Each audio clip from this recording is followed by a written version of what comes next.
Bonjour à tous. Hola a todos. Estoy con Jessica. Je suis avec Jessica. Jessica a voulu garder son anonymat, c'est pour ça que on verra pas son visage. Bueno, Jessica quiso guardar el anonimato, por eso viene con su gorrita y su cubreboca. Bonjour, je m'appelle Jessica. Hola, yo me llamo Jessica.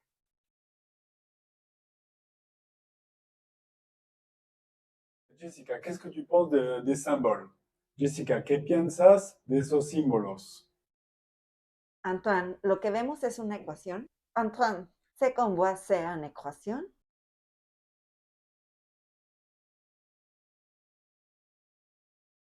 Non, ce que l'on voit, c'est pas une équation de mathématiques, c'est pas non plus une phrase, c'est en fait un ensemble de symboles dont je ne connais pas le sens.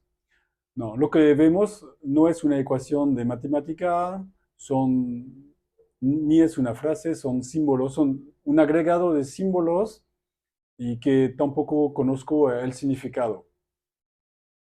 Qui l'a écrit? ¿Quién lo escribió?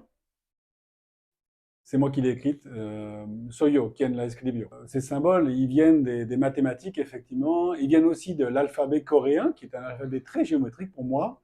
Et je leur trouve une calligraphie très esthétique. Cette calligraphie, en plus, je la relationne, tu sais, avec les graffitis. Et enfin, ça peut te surprendre, mais pour moi aussi, il y a un lien avec les langues.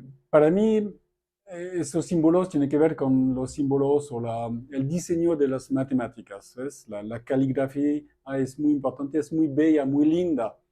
Y se relaciona también con el alfabeto coreano, que es para mí un alfabeto muy geométrico.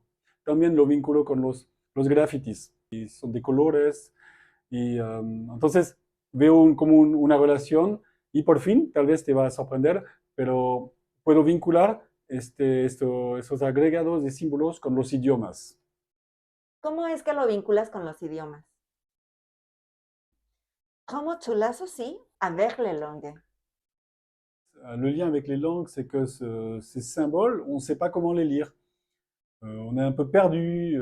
Alors déjà, on ne sait pas les lire. Ensuite, on ne comprend pas leur signification. C'est comme avec les langues, parce que quand on commence à apprendre une langue, au début, tout est inconnu. Et petit à petit, avec les règles de grammaire, en écoutant, en répétant, on va commencer à apprendre cette langue et à pouvoir entendre non seulement la langue, surtout, mais surtout ce qu'il y a derrière la langue ou ce que la langue va t'apporter, c'est-à-dire la culture, l'accès à des points de vue différents, a des mentalités différentes.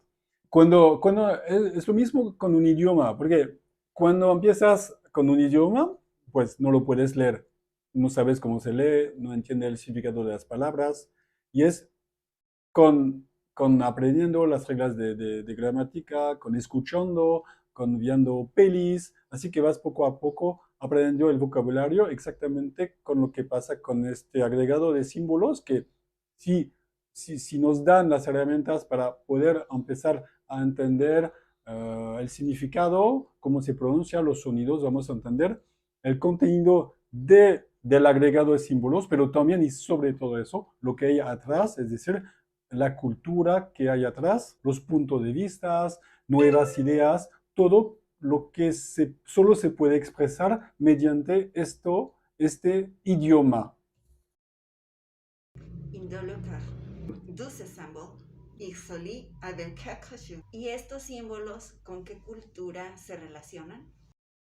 Question, et c'est justement un peu le côté magique de ces symboles, c'est qu'ils peuvent se relationner, se relationner avec ce que l'on a envie.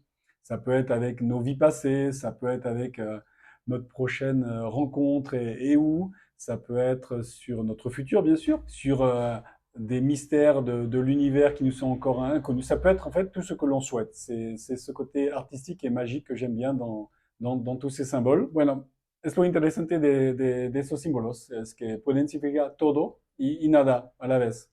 Puede ser, entonces, pueden platicar sobre una otra dimensión, sobre vidas pasadas, de dónde y cuándo vas a encontrar a tu próximo amor.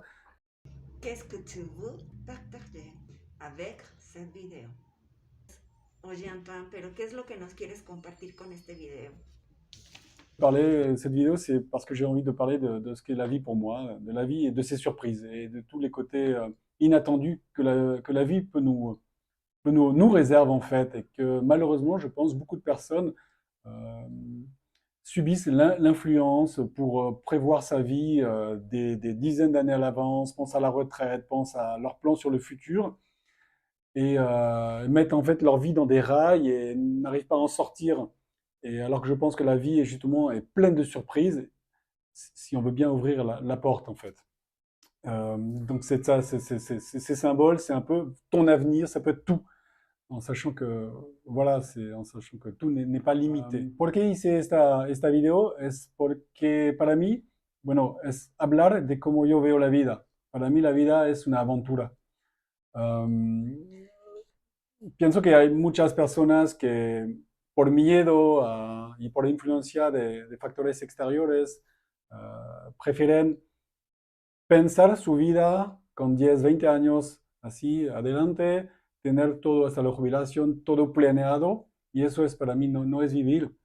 Vivir es mucho más tener una actitud abierta frente a las cosas que nos presentan y nos presentan a veces todos los días cosas nuevas y pienso que sí vale la pena intentar cosas nuevas y salirse un poquito de la carretera en donde pues muchas personas o la sociedad nos quiere que nos quedamos en esta ruta.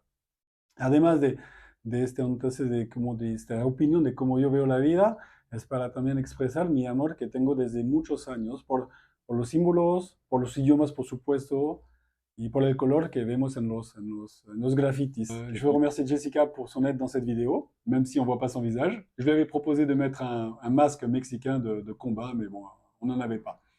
Voilà, te agradezco, Jessica, mucho por tu ayuda. Quería que te pusiera una máscara de los luchadores mexicanos, pero no teníamos en casa. Entonces, la gorra de esquí está bien. Gracias, Antoine, por esta entrevista. Merci, Antoine.